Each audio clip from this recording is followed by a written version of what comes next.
বিসমিল্লাহির রহমানির রহিম। আসসালামু আলাইকুম দর্শকবৃন্দ, কেমন আছেন? আশা করি ভালো আছেন। আমিও ভালো আছি। তো আপনাদের সামনে নিয়ে আসলাম নাগামরিচের আচার বানাবো।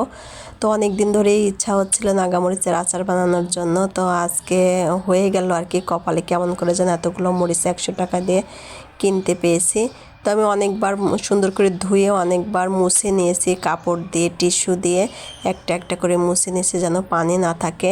আবারও মুছে নিলাম। আর এই যে আমার হাতের যে হাতাটা দেখতেছেন, এই হাতাটা আমার মেজো ননদ দিয়েছে। এটা সৌদি আরবের থেকে আনা হয়েছিল। আর হাতাটা অসম্ভব সুন্দর আমার ঘরে ছিল, মানে আমি মনেই নাই আমার।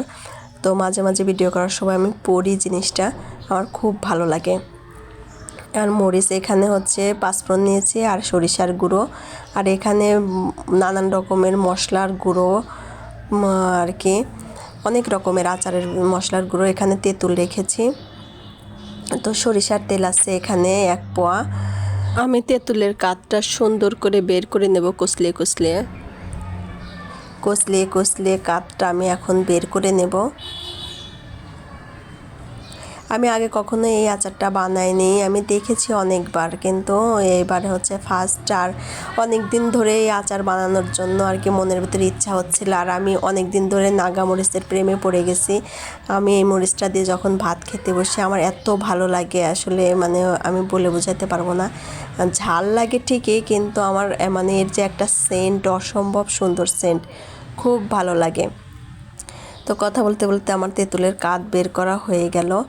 আর আরেকটা কথা বলে রাখি, আমার হাতে একটু সমস্যার কারণে আমি অনেক দিন ধরেই হচ্ছে এরকম গ্লাভস পরে আর কি আমি ভিডিও দিতাম। তো হাতটা এখন সারার কারণে আর কি, ভালো হয়ে যাওয়ার কারণে আমি এমনিতেই কাজ করি। আসলে হাত দিয়ে কাজ করার আলাদা। এখানে আমি গুঁড়া সব ঢেলে নিলাম। আর এখানে আমি 1 পোয়ার মতো হচ্ছে রসুন ছুলে নিয়েছি। আর এই যে আমার মরিচ নিয়ে আমি চলে আসলাম চুলার উপরে। তো এইখানে আমি তেল দিয়ে দিলাম। কড়াই গরম হয়ে গেছে, ফ্রাই প্যানটা গরম হয়ে গেছে। আর গরম ফ্রাই প্যানের তেলের মধ্যে আমি দিয়ে দিলাম হচ্ছে পাঁচফোড়ন। তো পাঁচফোড়নটা সুন্দর একদম ফুটে উঠেছে, সেন্ট বের হয়েছে। আমি এখানে আদা রসুন বাটা দিয়ে দিলাম পরিমাণ মতো, যার যেরকম দিবেন। তো রোজা থেকে বড় ব্লগ বানানো সম্ভব হচ্ছে না, তার জন্য আমি চাচ্ছিলাম যে একটু ছোট ছোট ব্লগ, রান্নার ব্লগগুলো শেয়ার করব, আপনারা একটু কষ্ট করে দেখে নেবেন। তো আমি গুঁড়া মশলাটা পরে দিব। আমি রসুনটা দিয়ে দিলাম। মশলা এখানে কষানো হয়ে গেছে মশলা। তো রসুন দিয়ে দিলাম আগেই, রসুনটা সুন্দর ফুটে উঠেছে গেলে আমি হচ্ছে গুঁড়া মশলাটা দিয়ে দেব। দেখেন এতক্ষণে কি সুন্দর হয়ে গেছে, রসুনটা ফুটে গেছে, ভেসে উঠছে। আর এখানে আমি এখন গুঁড়া মশলাটা দিয়ে দেব, দিয়ে আমি সুন্দর করে নাড়তে থাকবো। নেড়ে মশলাটা সুন্দর কষিয়ে গেলে আমি হচ্ছে এর মধ্যে তেঁতুলের কাঠটা দিয়ে দেব। তো পর্যায়ক্রমে আস্তে আস্তে দেই, আপনারা দেখেন। এই যে তেঁতুলের কাঠটা দিয়ে দিচ্ছি, সুন্দর কষে গেছে। এত সুন্দর হয়েছে, সেন্ট বের হচ্ছে খুব, মানে একটা সুন্দর আচার সেন্ট বের হচ্ছিল, ভালো লাগতেছিল। পরিমাণ মতো চিনি দিয়ে দিলাম। আমি একটুখানি চিনি রেখে দিলাম, ব্যালেন্স দেখে আমি চিনি করব, আর একটু লাগলে দেব পরে। এখন এই পর্যন্তই আর কি, এটুকুই দিই। সুন্দর ঘন গাঢ় হয়ে আসতেছিল আর সুন্দর সেন্ট বের হচ্ছিল তেঁতুল দেওয়ার কারণে। আর আমি অনেকখানি লবণই দিলাম, কারণ টক ঝাল তো, লবণ বেশি দিলে সমস্যা নাই, তিতাও হবে না। আমি এখানে কিছুটা বিট লবণও দিয়ে দিলাম। তো যা বলতেছিলাম আর কি, চিনিটাও আরেকটু বেশি দিয়ে দিলাম, কারণ চিনিতে টক লাগতেছিল, তেঁতুলের টকটা বেশি হচ্ছিল। তো সুন্দর হয়ে গেছে। আমি এখন আস্তে আস্তে মরিচগুলো দিয়ে দিচ্ছি। মরিচগুলো তেলের উপরে দেওয়ার পরে কি সুন্দর একটা সেন্ট বের হচ্ছিল, মানে এটা আমি বলে বোঝাইতে পারবো না কিরকম সেন্ট বের হচ্ছিল। আমি সেদিন ইফতারির পর গিয়েছিলাম একটু নিচে যাওয়ার পরে আমি হাঁটতে হাঁটতে বাজার অবধি চলে যাই। বাজার পর্যন্ত যাওয়ার পরে একটা লোক এই মরিচ কয়েকটা নিয়ে বসে আছে, আরও কিছু পুদিনার পাতা আছে। তো আমি একটু পুদিনার পাতা কিনলাম। আর বলতেছিল যে মরিচ নেবেন, আমি বললাম না, মরিচ আছে। তো অলরেডি আপনাদের ভাইয়া ইফতারির আগে বাজার থেকে মরিচ নিয়ে এসেছে। আর আমি অনেক দিন ধরে এই মরিচটা খুব পছন্দ করতেছি, এই মরিচের প্রেমে পড়ে গেছি। মরিচটা খায় অনেক ভালো লাগে। আর এরপরে হচ্ছে এই মরিচটা বলতেছিল খুব সুন্দর পেকে গেছে, নিয়ে যান, আমি বিক্রি করতে পারতেছি না। তো আমি বললাম না আমার লাগবে না।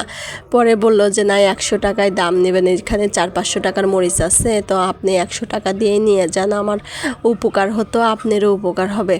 তো এই বলার পরে প্যাকেট করলো। আমি আবার ভাবলাম যে থাক 100 টাকায় তো এতগুলো মরিচ, আমিও তো আচার দেওয়ার জন্য অনেক দিন ধরে ভাবতেছিলাম, তাহলে আচারটা দিয়েই দেবো না, তো লোকটারও উপকার হবে না, আমারও আচার দেওয়া হবে না। আর অনেক দিন ধরে ভাবতেছিলাম। যাই হোক, আল্লাহ তাআলা কোনো ইচ্ছায় অপূরণ রাখে না মানব জাতির, তবে মানব অবুঝ, মানব কিছুই বোঝে না। সুন্দর সেন্ট বের হচ্ছে। দর্শকবৃন্দ, আমার জীবনের প্রথম বানাচ্ছি এই নাগামরিচের আচার। এত মানে সেন্ট আর এত টেস্ট হয়েছে, আমি আপনাদের বলে বোঝাইতে পারবো না যে কি পরিমাণ টেস্ট হয়েছে আর কি পরিমাণ সেন্ট বের হচ্ছে। যদি খাওয়াইতে পারতাম তাহলে বুঝতে পারতেন।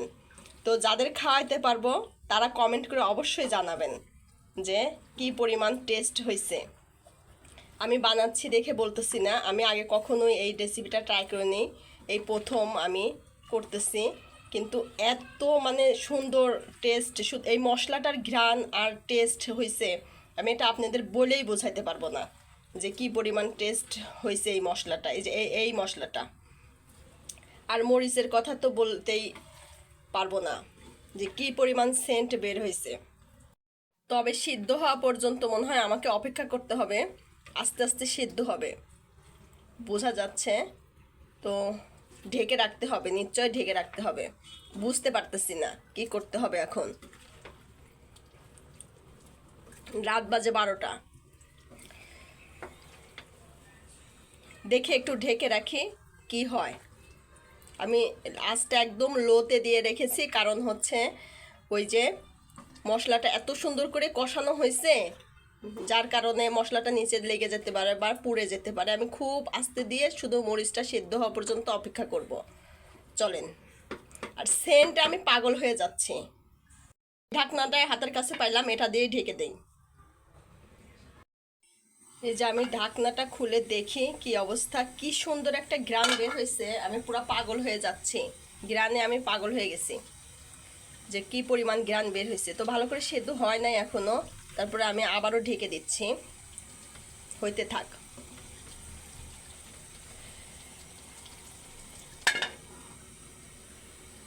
দর্শকবৃন্দ, খুলে দেখি এখন কি অবস্থা।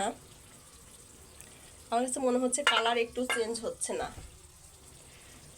সেদ্ধ কি হয়েছে না কি হয় নাই বুঝতে পারতেছি না। সবুজ মরিচের কালারও যেমন, পাকা মরিচের কালারও তেমন, একই অবস্থায় আছে।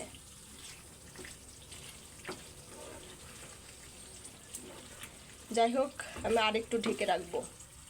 মনে হচ্ছে একটু চেঞ্জ হয়েছে আর কি।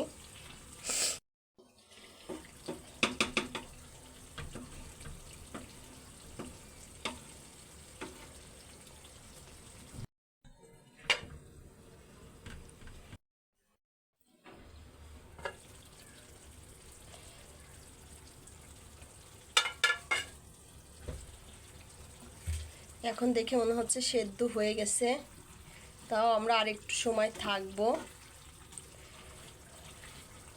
কালারটাও চেঞ্জ হয়েছে এখন,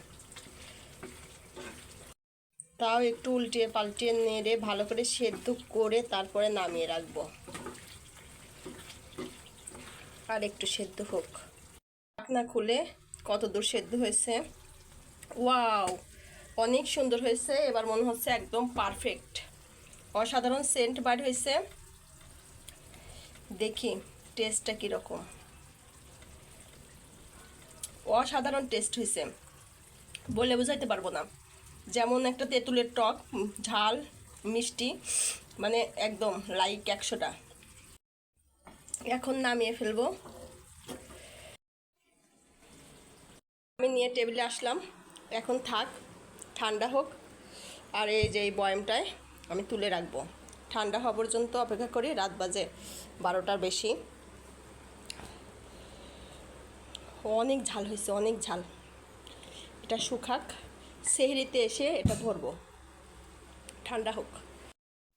তো এই যে সেহরিতে উঠে চলে আসলাম, এখন আমি ভাত বসিয়ে দিলাম। এসে দেখি ঠান্ডা হয়ে গেছে, বয়ামটাও শুকিয়ে গেছে। আমি এখন তুলে রাখতেছি। আর অনেক সুন্দর একটা ঘ্রাণ বের হচ্ছে, মানে আমি পাগল হয়ে যাচ্ছি। আমি আসলে বলে বোঝাইতে পারবো না। যারা বানিয়েছেন, যারা বানিয়ে খেয়েছেন তারাই বুঝবেন যে কতটা মানে মজা আর কতটা সেন্ট বা কতটা কি হবে, তারাই বুঝবেন। আমি কাউকে বলে বোঝাইতে পারবো না। কিছু কিছু জিনিস আমি নিজেই বানাই বা রান্না করি, করার পরে আমি নিজেই নিজের রেসিপি দেখে আবারও রান্না করি, আসলে দুর্দান্ত হয়। আমি নিজের প্রশংসা নিজে করছি না, যারা খেয়েছে বা যারা খায় তারাই একমাত্র বুঝতে পারবে। তো অবশেষে এই যে আমার বয়ামটা ভর্তি করে আচার হয়ে গেল, কিন্তু এই বয়ামটা খালি শুধু না, আরও একটু হয়েছে, আমি সেটুকু রেখে দিলাম আপনার ভাইয়া অফিসের জন্য। ওই জায়গায় কিছু ছোট ভাইরা আছে, ওরা খুবই পছন্দ করে। অবশ্যই কমেন্ট করে জানাবেন। আল্লাহ হাফেজ।